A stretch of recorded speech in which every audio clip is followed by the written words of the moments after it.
नमस्कार दर्शकवृन्द, हाम्रो नियमित आर्थिक कार्यक्रम 20 टकमा स्वागत छ। म नवराज चालिसे।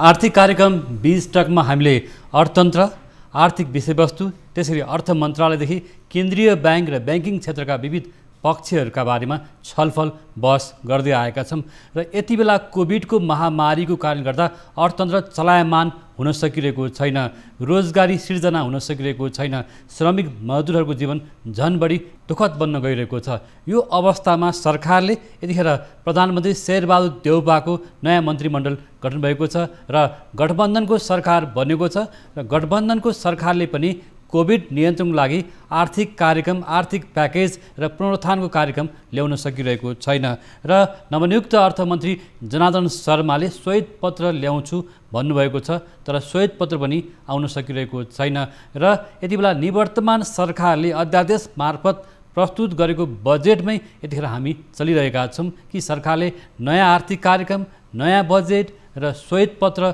पनि घोषणा गर्न सकेन र यही कारणले गर्दा केन्द्रीय ब्याङ्क नेपाल राष्ट्र ब्याङ्कले जारी गर्ने मौद्रिक नीति पनि पछि सरेको छ र राष्ट्र ब्याङ्कले मौद्रिक नीति पनि जारी गर्न सकिरहेको अवस्था छैन।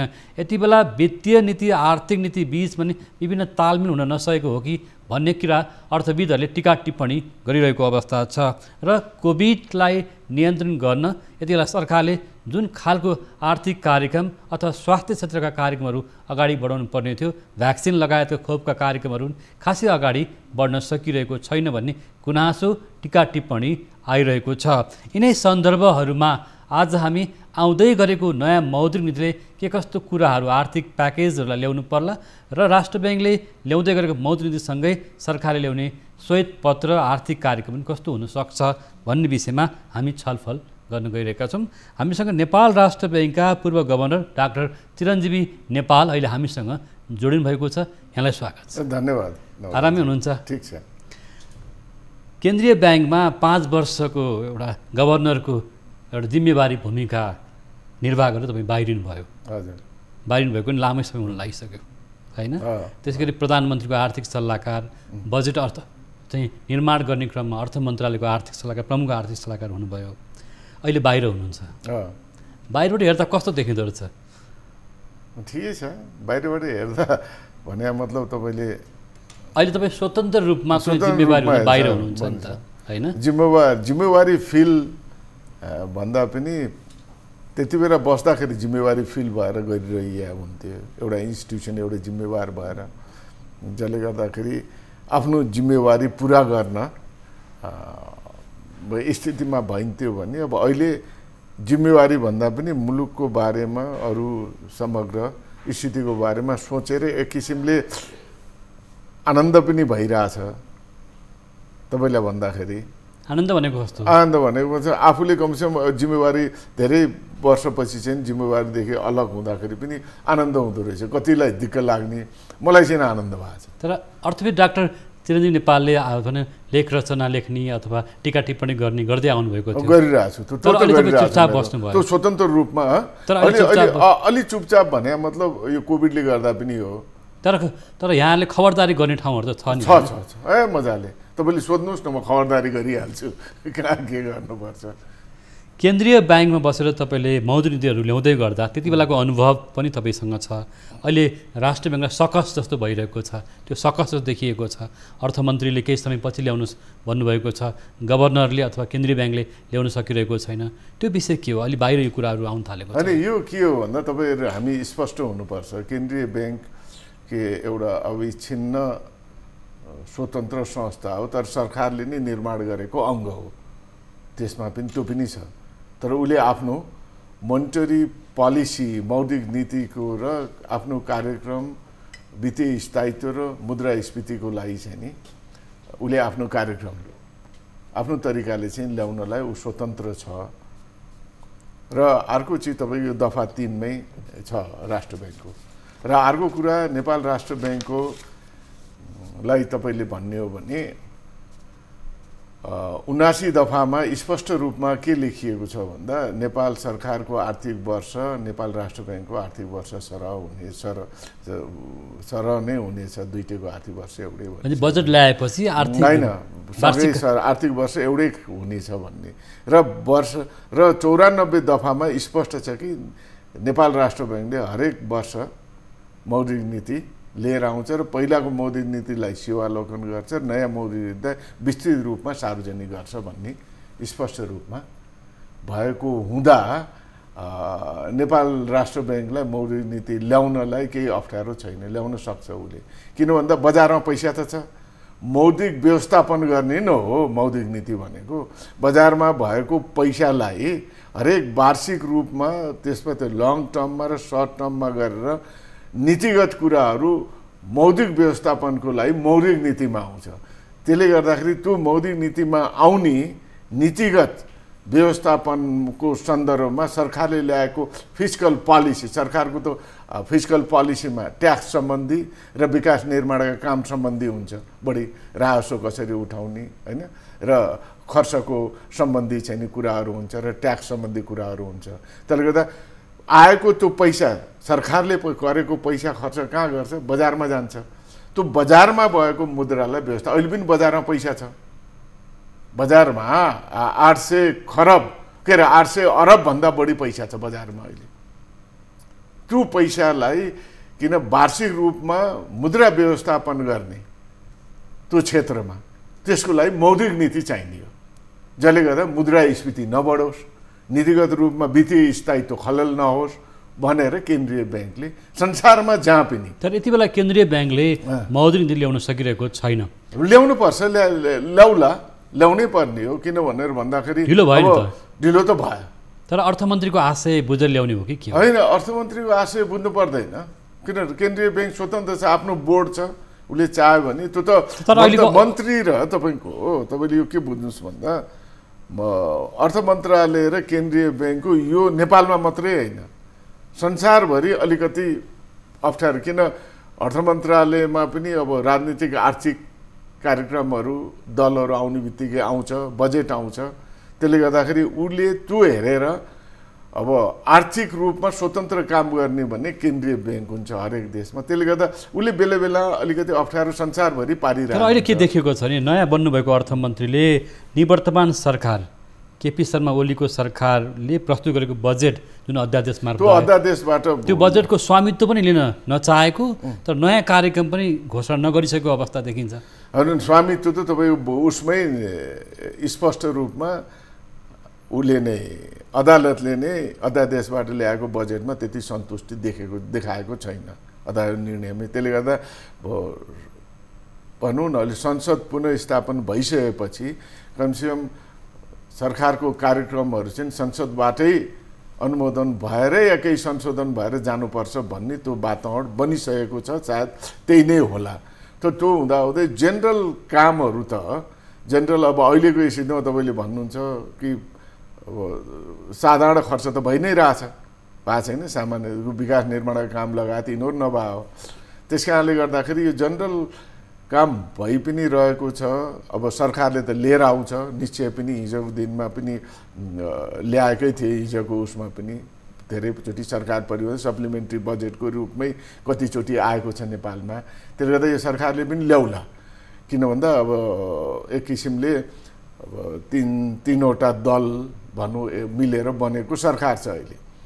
त्यस कारणले गर्दा उनीहरूको आफ्नो एउटा भिजन हुन्छ, पोलिसी हुन्छ, त्यो लिएर आउने क्रममा होला, आउने क्रममा। तर त्यो उनीहरूको कार्यक्रम र सरकारको फिस्कल पोलिसी कुरा भयो, सरकार परिवर्तन हुने बित्तिकै हुने र संसारभरि जहाँ पनि हुन्छ। तर केन्द्रीय ब्याङ्कको मौद्रिक नीति त जुन छ वार्षिक रूपमा आउने एउटा नीतिगत मुद्रा व्यवस्थापनको लागि, जसले गर्दाखेरि अर्थतन्त्रको वित्तीय स्थायित्व भनेको अर्थमन्त्रीले मौद्रिक नीतिलाई रोक्न मिल्दैन। अर्थमन्त्री किनभने कोही छैन।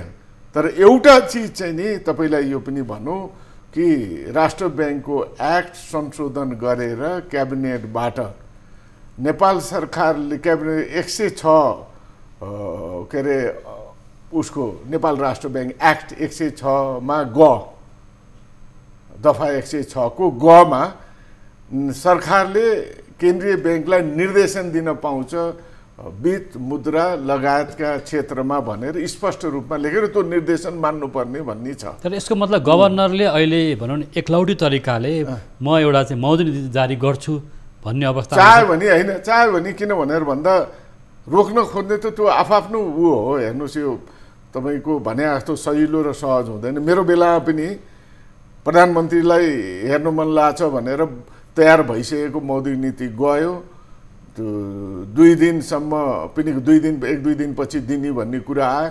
त्यसपछि 2 दिनपछि फोन गर्दाखेरि फोनको पनि कुनै सम्पर्क भएन, उताबाट पनि केही उत्तर नआए। तेस्रो दिन मैले निकालिदिएँ। प्रधानमन्त्री स्वीकृति बिना निकाल्नु मैले होइन, स्वीकृतिसँग उहाँ केही खुरै आएन, किनभने उहाँहरूसँग कन्सर्नको होइन, एउटा जानकारी गराउने कुरा हो।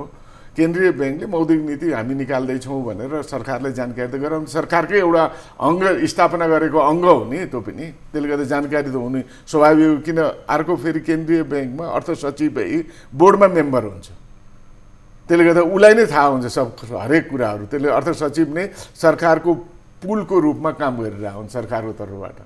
त्यसले एउटा कुरा यहाँ जस्तो यहाँकै पालामा पनि यहाँ आफै गभर्नर हुँदा पनि अर्थमन्त्री अथवा प्रधानमन्त्री फरक राजनीतिक पृष्ठभूमिको हुनुहुन्थ्यो होइन? हो, मेरो बेला त तपाईँलाई भनौँ 5वटा प्रधानमन्त्री 5वटा अर्थमन्त्री। जस्तो डाक्टर युवराज खतिवडा पनि अर्थमन्त्री हुँदाखेरि यहाँहरूको जुन खालको एउटा अर्थ मन्त्रालय र केन्द्रीय ब्याङ्कको तालमेल मिलेन, समन्वय भएन भन्ने कुरा बजारमा आएको थियो। त्यो आयो, अब बजारमा कति चिज सही पनि आयो, कति चिज गलत पनि आयो। कुरो के हो भन्दा अर्थ मन्त्रालयमा उहाँ गइसकेपछि केन्द्रीय ब्याङ्क, उहाँ आफू केन्द्रीय ब्याङ्कमा हुँदा स्वायत्त हुनुपर्छ भनेर उ गर्ने, उहाँ गइसकेपछि केन्द्रीय ब्याङ्क लगायत संस्थालाई चाहिँ नि हिँड्न दिनु हुँदैन भने जस्तो, स्वतन्त्र रूपमा अगाडि बढ्नु हुँदैन भने जस्तो कुराहरू अभिव्यक्ति 2-4 ठाउँमा दिनुभयो। डाक्टर युवराज खतिवडासँग तपाईँको असमझदारी चाहिँ के कुरामा? खोइ त्यो चाहिँ मलाई थाहा छैन।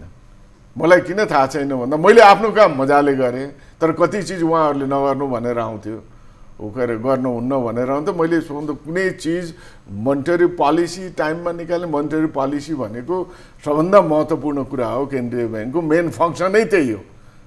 त्यसलाई टाइममा निकाल्ने कामदेखि लिएर अनेक अरू कामहरू आयो, अप्ठ्यारो नआएको होइन, नोट निष्कासनदेखि लिएर धेरै चिजहरूमा अवरोध भएका हुन्, नभएको होइन।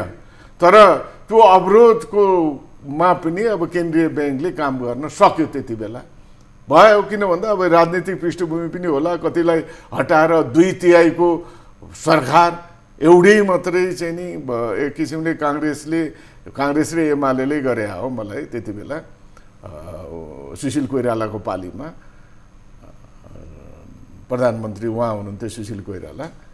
त्यसले गर्दा मै एउटा मात्रै यस्तो थिएँ कि सबैतिर प्रदेशदेखि लिएर स्थानीय तहदेखि लिएर केन्द्रीय स्तरमा 2/3 सरकारमा मै मात्रै भए हुनाले अब त्यो उहाँहरूलाई असहज भएर कति चिजहरू गरे हुनसक्छ र जुन रूपबाट आथ्यो एउटा किसिमले अलिकति असहज चाहिँ स्थिति चाहिँ नि नभएको होइन, भएकै थियो, त्यस्तो एकदमै भएको थियो। नेपाल राष्ट्र ब्याङ्क इतिहासलाई केलाउँदाखेरि पटक पटक गभर्नरको विषयमा विभिन्न खालको विवादहरू नभएका होइन। अब तपाईँले यसमा के बुझौँ भन्दा तपाईँलाई प्रश्न भन्दा एउटा प्रश्न भन्नुहोस् न। वर्तमान गभर्नर महाप्रसाद अधिकारीले एउटा हिम्मत गर्नुभयो भने मौद्रिक नीति आउँछ। उहाँले मजाले ल्याएर यो हो र कति चिजहरू किन 3 महिनामा अर्थ मन्त्रालयले एउटा चाहिँ रोडम्याप दिएको छैन। सरकारलाई डर के छ भन्दा श्वेतपत्र पनि जारी भएको छैन, एउटा बजेटको निश्चित रोडम्याप त छैन नि, त्यस कारणले पनि केन्द्रीय ब्याङ्कलाई अलमल भएको हो। होइन, त्यो भए जस्तो लाग्दैन। किन भन्दा बजारमा पैसा त छ नि, पैसा नभएर पैसा मुद्रा व्यवस्थापन गर्ने हो। तपाईँ यति बुझ्नुहोस् कि मौद्रिक नीति भनेको मुद्रा व्यवस्थापन गर्नको लाउने, मुद्रास्फीतिलाई कसरी टार्गेटमा राख्ने भन्ने कुराहरू गर्ने हो।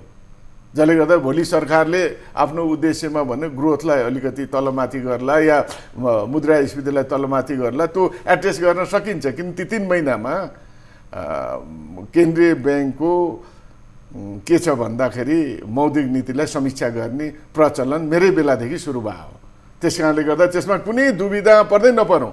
अब डर के हो भन्दा तपाईँलाई प्रश्न बताउँ, जब केन्द्रीय ब्याङ्कको एक्ट आइसकेपछि केन्द्रीय ब्याङ्क स्वायत्त संस्था भनौँ न अविच्छिन्न स्वायत्त संस्था हो भन्ने चाहिँ नि रिटर्न भएर आइसकेपछि त्यो स्वायत्तताको उपयोग केन्द्रीय ब्याङ्कले यो जब 58 देखि 72 सम्म कुनै बेला पनि उसको त्यो उपयोग गर्नुपर्ने स्थिति आएन र 72 मा एकैचोटि मोनिटरी पलिसी जब भुइँचालो जाँदा केन्द्रीय सरकारको नीति नआउँदै केन्द्रीय ब्याङ्कले के गरिदियो भन्दा 2% मा भूकम्प पीडितलाई 15 लाख र 25 लाख भनेर राखिदियो, जसले एक किसिमले त्यसले तरङ्ग लिएर आयो केन्द्रीय ब्याङ्कले गर्न सक्दो रहेछ भनेर।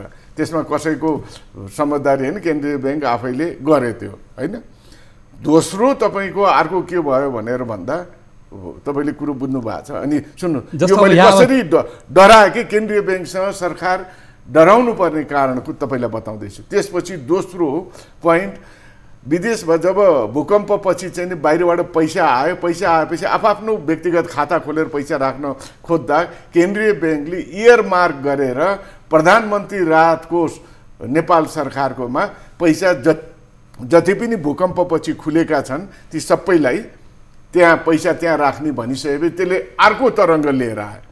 अनि तेस्रो तरङ्ग कहाँनिर आयो भनेर भन्दा पुँजीको केन्द्रीय ब्याङ्कले 4 गुणा बढाएर चाहिँ नि ब्याङ्क र वित्तीय संस्थाको पुँजी बढाइदिइसकेपछि त यस्तो भने केन्द्रीय ब्याङ्क आफैले स्वायत्तताको उपयोग गर्न सक्दो रहेछ र यसलाई कसैको सहयोग र सल्लाह, किन केन्द्रीय ब्याङ्क आफै सक्षम छ, राम्रा व्यक्ति छन्, त्यहाँ पढे लेखेका क्वालिफाइड अध्ययन अनुसन्धान गरेर नीतिगत कुराहरू गर्छ भनिसके कसैको एउटा जानकारी गराउने हो। जानकारी गराएर यी अत्यन्त महत्त्वपूर्ण काम 3टा यसले केन्द्रीय ब्याङ्कले अगाडि चालिसकेपछि सरकारलाई चाहिँ नि अनि संसदमा करिब 50 चोटि भन्दा बढी अर्थ समितिमा म आफै उपस्थित भएर र त्यसपछि तपाईँले एउटा फेरि भनिदिन्छु, सभासदहरू केन्द्रीय ब्याङ्क के अरे ब्याङ्क वित्तीय संस्थाको अध्यक्ष र सदस्य पनि हुन्थे र यता सभासद पनि हुन्थे। यो चाहिँ नि भएन।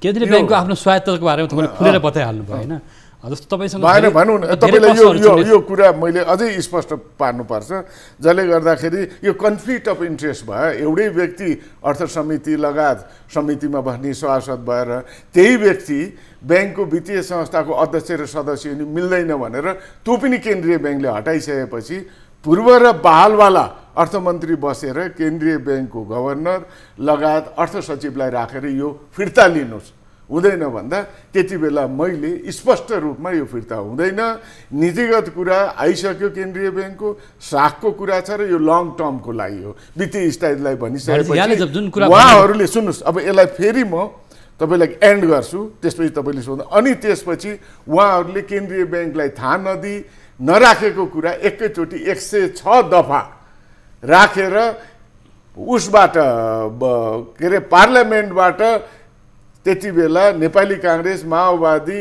एमाले सबै मिलेर चाहिँ एउटै आवाजमा त्यो नीति पास गरे। भनिसकेपछि के देखियो भनेर थाहा नै छैन केन्द्रीय ब्याङ्कलाई। जब एकैचोटि नीति बनेर आयो, निर्देशन दिन पाउने, मान्नुपर्ने भनेर यसरी 106 दफा चाहिँ नि अझै स्ट्रङली। र संसारमा एउटा कुलिङ पिरियड हुन्छ, जहाँ पनि कुलिङ पिरियड केन्द्रीय ब्याङ्कको गभर्नरलाई कत्रो रिस त सबैलाई। केन्द्रीय ब्याङ्क गभर्नरले कुनै पनि ब्याङ्क वित्तीय संस्था जाहिर खान नपाउने भनेर एन्डमै राखियो खुला। संसारमा कुनै देशमा छैन त्यो, खानी नखानी आफ्नो ठाउँमा छ। तर यहाँ चाहिँ नि त्यस्तो केन्द्रीय ब्याङ्कको डिप्युटी गभर्नरलाई 10 वर्ष भन्ने थियो, त्यो घट्दा घट्दा 3 वर्षमा आयो। एक्जिक्युटिभ डाइरेक्टरलाई 7 वर्ष भने त्यो घट्दा घट्दा त्यो 2 वर्षमा आयो। अरूलाई अफिसरहरूलाई पनि 2 वर्ष भनेर त्यसरी एउटा एक्सपर्टिज भइसकेको मान्छेलाई वित्तीय संस्था सम्बन्धी काम गर्न रोक्न लगाउँदाखेरि एउटा त्यो टसल सुरु भएपछि के भयो भने त्यसलाई नै उपयोग गरेर प्रहार बेला बेलामा भइरहेछ। त्यही हो। हजुर, यहाँले अब सोध्नुहोस् तपाईँ। केन्द्रीय ब्याङ्कमा आफू रहेर काम गर्दाखेरिको एउटा दुःखद अनुभव भनौँ न, एउटा चाहिँ सकस भनेपछि जस्तो अब यहाँसँग आज हामीले धेरै प्रश्न सोध्नुपर्ने छ, समय कम छ होइन, किनभने नागरिकसँग जोडेको गभर्नरसँग सोध्ने प्रश्न धेरै हुन सक्छन्, धेरै छन्, किन नागरिकहरू यति बेला निकै अप्ठ्यारो अवस्थामा छ। यो अवस्थामा यति बेला ब्याङ्क वित्तीय संस्थाले खासै एउटा प्याकेज ल्याउन सकेको छैन होइन। यो अवस्थामा एउटा सर्वसाधारण नागरिकले ब्याङ्कबाट सहुलियत रूपमा कर्जा पनि पाउन नसकेको अवस्था छ। युवाहरू बाहिरबाट फर्केर आएको अवस्थामा उद्यमशीलताको विकास हुन सकेको छैन। धेरै प्रश्नहरू हुँदै पनि केही प्रश्न चाहिँ यहाँलाई सोध्नै पर्ने हुन्छ कि यति बेला अर्थमन्त्रीले श्वेतपत्र जारी गर्न पनि ढिलाइ गर्नुभयो, नयाँ बजेट जस्तो पनि आएको छैन कार्यक्रम पनि, र केन्द्रीय ब्याङ्कले मौद्रिक नीति पनि ल्याउन सकिरहेको अवस्था छैन भने अब के हुन्छ, अब के गर्नुपर्छ? होइन, यो एक किसिमले अहिलेको स्थिति भ्याकुम जस्तो देखियो। 2-4 दिन, धेरै त भएको छैन नि, 2-4 दिन त भयो। 2 हप्ता बितिसक्यो। 2 हप्ता भइसक्यो। सरकार बनेको 2 हप्ता भइसक्यो काम गर्नु। किन भन्दा यसले किनभने प्रधानमन्त्री अर्थमन्त्रीसँगै हुनुभएको, उहाँहरूसँगै नियुक्ति हुनुभएको हो होइन, त्यस कारण 2 हप्तापछि बितिसक्यो। अब त्यसले गर्दाखेरि अब जति सक्यो छिटो लिएर आउनु पर्यो, जे लिएर आउने सरकारले। केन्द्रीय ब्याङ्कले यो गर्दाखेरि के हुन्छ भन्दा जस्तो एउटा कुरा यहाँले भन्नुभएको, म फेरि पनि प्रश्न सोध्छु, अर्थमन्त्री र गभर्नरको रिलेसन हुन्छ नि, सम्बन्ध, त्यो चिसो हुँदा के हुँदो रहेछ तपाईँले बताइहाल्नु, भोगिहाल्नुभयो, र त्यो खालको हस्तक्षेप गर्नु हुँदैन भने तपाईँको मान्यता हो? होइन, कुनै पनि हालतमा केन्द्रीय ब्याङ्कलाई मुद्रा व्यवस्थापन केन्द्रीय ब्याङ्कले राम्रोसँग गरेन, भोलि इन्फ्लेसन बढ्यो, भनौँ न वित्तीय स्थायित्व खलल भयो भने दोष त केन्द्रीय ब्याङ्कलाई आउँछ। अन्तर्राष्ट्रिय साख अहिले केन्द्रीय ब्याङ्कलाई प्रश्न उठ्ने स्थिति हुन्छ। वर्ल्ड ब्याङ्क, IMF स्पेसलीदेखि लिएर नीतिगत कुराहरूमा चाहिँ नि त्यसको लङ टर्म इफेक्ट जसले गर्दाखेरि केन्द्रीय ब्याङ्कले ल्याएको पोलिसीगत कुराहरूमा चाहिँ नि वित्तीय क्षेत्र बाहिर र देशभित्रको क्षेत्रले चाहिँ क्वेसन उठाउन सक्ने स्थिति हुन्छ। क्रेडिबिलिटीको कुरा आयो। त्यस कारणले गर्दा यो भनेको जस्तै सरकारले बजेट ल्याउँछ भने जस्तै फिजिकल त्यो मौद्रिक नीति अनिवार्य रूपमा केन्द्रीय ब्याङ्कले ल्याउनु पर्ने स्थिति हुन्छ। बजारमा त पैसा छ, भोलि केन्द्रीय ब्याङ्कलाई चाहिँ स्वतन्त्र रूपमा ल्याउन दिनु पर्यो। केन्द्रीय ब्याङ्कले ल्याउनै पर्छ। त्यो उसले आफ्नो उसमा सरकारले चाहिँ त्यसमा हस्तक्षेप गर्न हुँदैन केन्द्रीय ब्याङ्कको उसमा। म चाहिँ त्यो मान्यतावाला मान्छे। केन्द्रीय ब्याङ्कमा सरकारको पुलमा अर्थ सचिवै हुन्छ। तपाईँ यसरी हेर्नुहोस्, अर्थ सचिवै सरकारको पुल हो।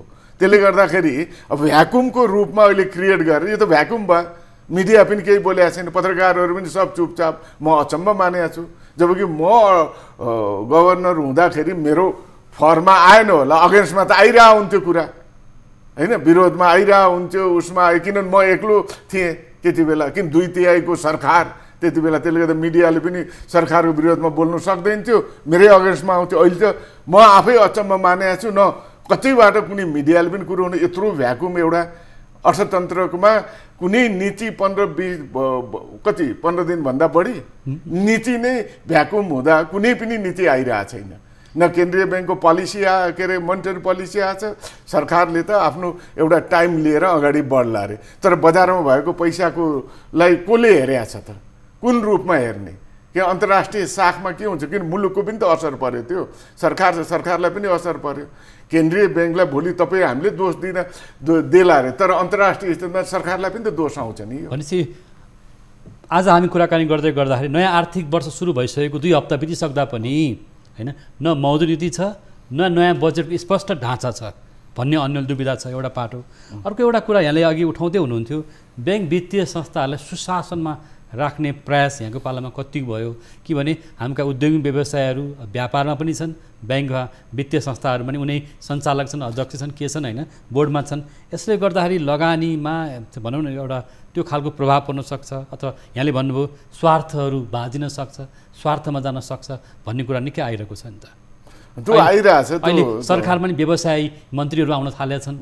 व्यवसाय भएर मन्त्री हुन नपाउने हो र कस्तो कुरो गरे?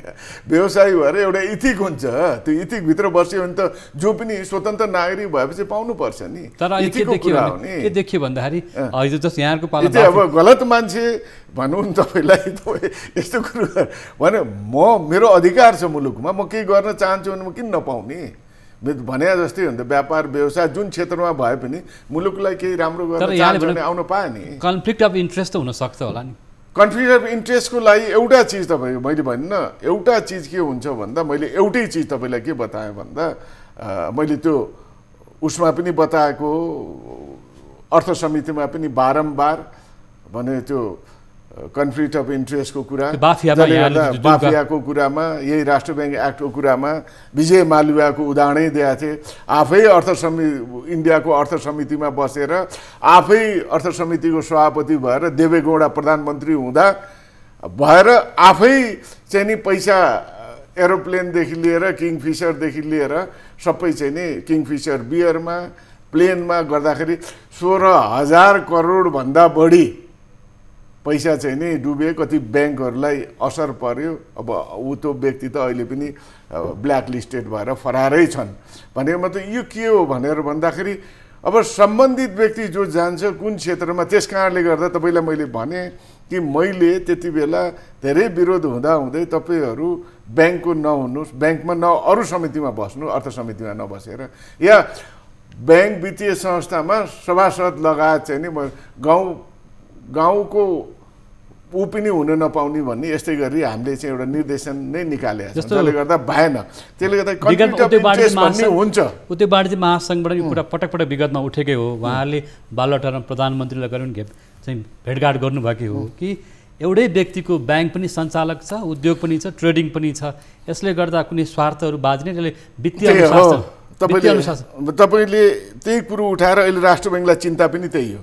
केन्द्रीय ब्याङ्कलाई भोलिको स्थितिमा मोनिटरिङ राम्रोसँग गर्न सकेन, नियमन सुपरभिजन भन्छ नि, रेगुलेसन र सुपरभिजन यतिको लागि, त्यसले गर्दा प्रोभिजन बढाउनु पर्ने स्थिति भएको छ। अहिले प्रोभिजन बढाइरहेको भनौँ न, अहिले गर्दाखेरि मोनिटरी पोलिसी लेट हुने भयो हुनाले प्रोभिजन बढाउनु पर्ने स्थिति भयो। कहिलेसम्म बढाउने, के गर्ने, कस्तो अनिश्चितता बढेन। त्यस कारणले गर्दा तपाईँले भने जस्तो यो जुन व्यापारी व्यवसायी र ब्याङ्कर छुट्याउने भनेर अहिले नयाँ ऐनमा चाहिँ नि केन्द्रीय ब्याङ्कले चाहिँ लेखेर पठाएछ।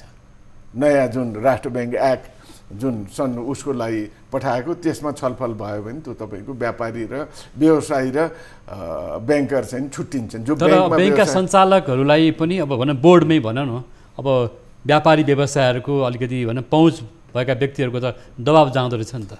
यहाँले कति दबाब होइन, दबाब त खै मलाई त्यस्तो दबाब आयो तपाईँलाई प्रश्न भन्दा, मलाई कसैलाई आयो, मलाई कुनै त्यस्तो दबाब कुनै व्यापारी व्यवसायले गरेन। किन क्लियर उहाँहरूले बुझ्नुभएको व्यक्ति भएको हुनाले केही दबाबहरू त पक्कै आयो छैन।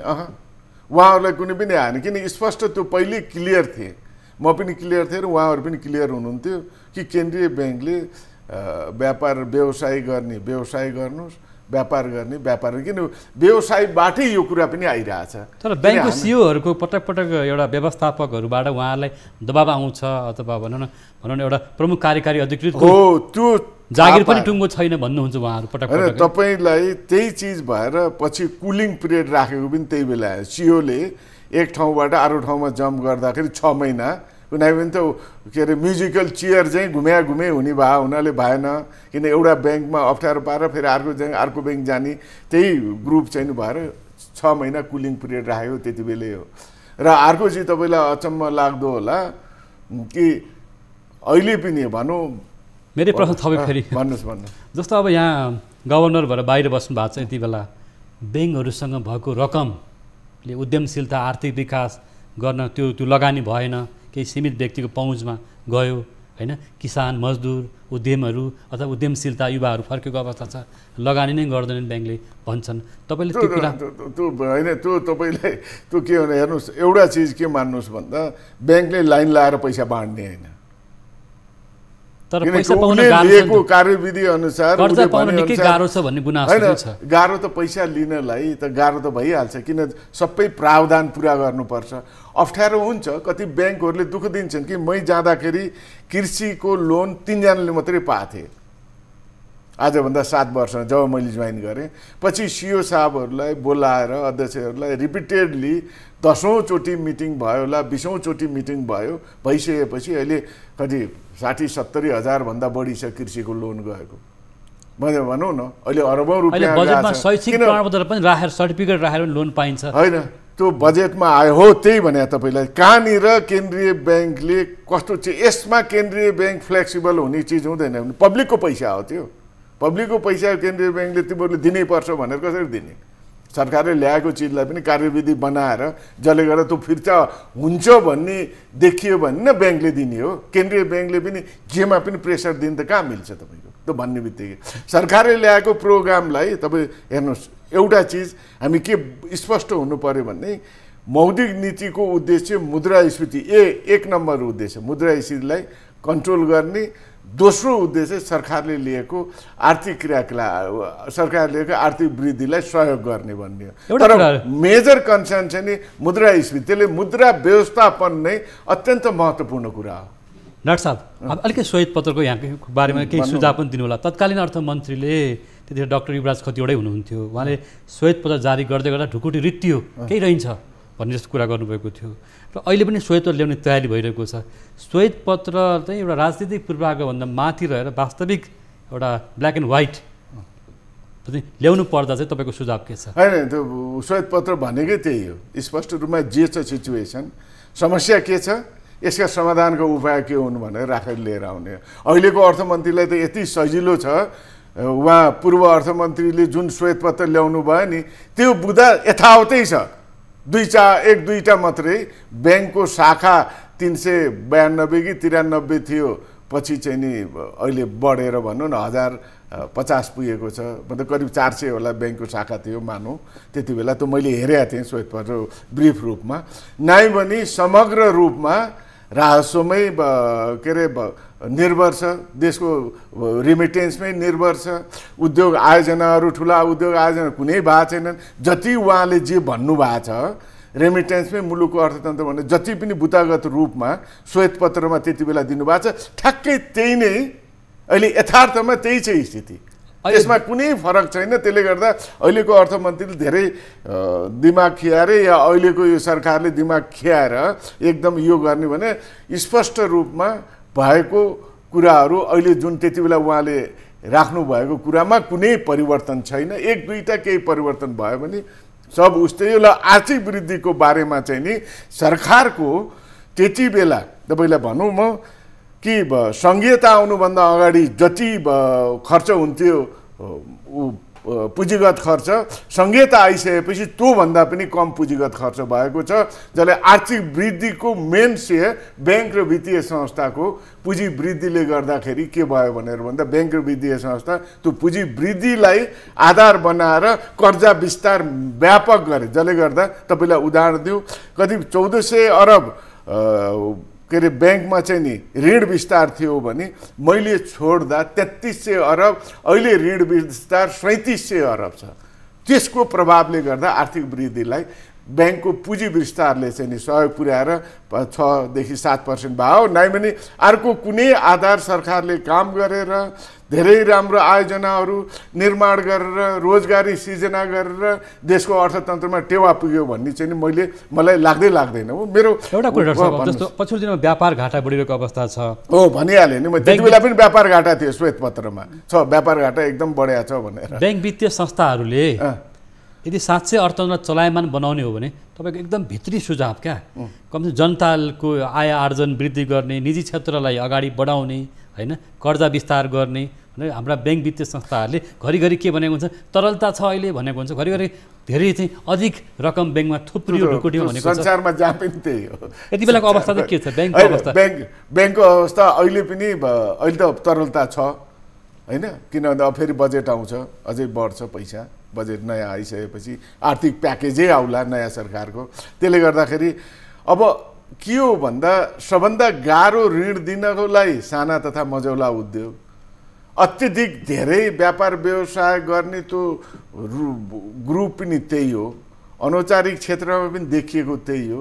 त्यसमा राम्रोसँग माइन्युटली गरेर कर्जा विस्तार गर्न सक्यो भने त्यही क्षेत्र र त्यही समूहले नै आर्थिक क्रियाकलाप र सरकारलाई चाहिँ केही हदसम्म आन्तरिक रूपमा चाहिँ नि कति क्षेत्रमा चाहिँ नि हामीले आयात बढाउनु पर्दैन, गर्दै जान्छ। र अर्को दोस्रो केन्द्रीय ब्याङ्कले चाहिँ हजुर कृषि भयो, त्यसै साना मझौला घरेलु उद्योगहरू दुईटा अत्यन्त महत्त्वपूर्ण अर्थलाई चलायमान बनाउनको लागि अर्थात् यति बेला कोभिडबाट बचाउनको लागि भनौँ न, त्यसको लागि पुनर्जीवन दिनुको लागि केन्द्रीय ब्याङ्कले कस्तो आर्थिक प्याकेज ल्याउनुपर्छ? होइन अहिले आर्थिक सुन्नुहोस्, यसमा त हिजोको दिनमा जे गर्यो त्यो लगातार गर्नुपर्ने स्थिति लाग्दैन मलाई। अहिले अत्यन्त महत्त्वपूर्ण कुरा चाहिँ जुन के छ भनेर भन्दाखेरि व्यवसाय निरन्तरता कर्जा जुन छ नि स्पेसल अहिलेको स्थितिमा के छ भन्दा त्यसको लागि होटेल उठ्न नसक्ने स्थितिमा, निर्माण क्षेत्र उठ्न नसक्ने, यातायात क्षेत्र उठ्न नसक्ने स्थितिमा छन् भने अब यी क्षेत्रहरूलाई चाहिँ नि शिक्षा अर्को चाहिँ नि शिक्षा पनि एकदमै ऊ छ। त्यसले गर्दाखेरि यी क्षेत्रहरूलाई चाहिँ नि अहिले स्पेसली भनौँ न आधार दरमा 2% बिन्दुमा चाहिँ नि ऋण लगानी गर्दै चाहिँ नि 5% चाहिँ नि सरकारले अनुदान दिएर अगाडि बढाउनुपर्छ भन्ने अर्को चिज तपाईँलाई म के भन्छु, शिक्षकहरू जुन छन् अत्यन्त पीडित थियो कोभिडको बेलामा। शिक्षक जसले गर्दाखेरि उसको तलबको आधारमा उसलाई ब्याङ्कले चाहिँ नि ऋण किस्ताबन्दीमा ऋण दिने व्यवस्था गराइदियो भने त्यसले चाहिँ धेरै राम्रो लाखौँ शिक्षकहरूलाई सहज हुन्छ जस्तो लाग्छ। यो भयो। त्यसपछि अरू त सामान्य रूपमा जुन 15% उद्यम कर्जा जुन छन् त्यसमा 2% मात्रै आधार बिन्दुमा 2% आधार दरमा 2% बिन्दुगत ब्याज बढाएर त्यो गर्न सकिन्छ। अब तपाईँ सेयरको कर्जा ठिकै छ अहिलेको स्थितिमा, सेयर त एकदम बढेको अवस्था होइन, ठिक छ त, बढे त्यो उत्साह हो। मान्छे त्यो उत्साहलाई तपाईँ घटाउन चाहनुहुन्छ, बढेको छ नियन्त्रण त धितोपत्र बोर्ड छँदैछ नि, त्यसलाई ट्र्याकमा लिएर आउने। तर सुन्नेको यो भन्छ नि मोटाको होइन त्यस्तै हो, अनि त्यो त भनिरहने तर त्यो भने अहिले संस्थागत लगानी अरू क्षेत्रको लगानी भन्दा पनि त्यहाँ सेयरमा चाहिँ बीचको रकम कतिबाट आयो भन्ने कुराहरू त्यो भन्छन् पहिलेदेखि हो भन्ने चलनै हो। त्यसले गर्दाखेरि यो चिजलाई अगाडि लिएर जान सक्यो भने नियामक निकायहरू चाहिँ बढी जिम्मेवार हुनुपर्छ। अहिलेको स्थिति भने त्यही हो। हस्, यहाँले महत्त्वपूर्ण समय दिनुभयो, धन्यवाद। आफ्नो अनुभव पनि राख्नुभयो, अलिअलि आक्रोश र गुनासो पनि राख्नु। के आक्रोश भन्ने यस्तै हो भन्ने है, धन्यवाद। हस् दर्शकवृन्द, आजको हाम्रो आर्थिक कार्यक्रम 20 टकमा हामीले नेपाल राष्ट्र ब्याङ्कका पूर्व गभर्नर डाक्टर चिरञ्जीवी नेपालसँग कुराकानी गऱ्यौँ र यति बेला नयाँ गठित सरकारले पनि बजेटको कार्यदिशा दिन सकिरहेको छैन र केन्द्रीय ब्याङ्कले मौद्रिक नीतिको ढाँचा सार्वजनिक गर्न नसक्दाखेरि अर्थतन्त्र र मौद्रिक अर्थव्यवस्था सकसमा पर्न थालेको केही सङ्केतहरू गर्नुभएको छ र आजको हाम्रो नियमित आर्थिक कार्यक्रम 20 टकको समय पुरा भएको छ। हामी सबै बिदा माग्छौँ। नमस्कार।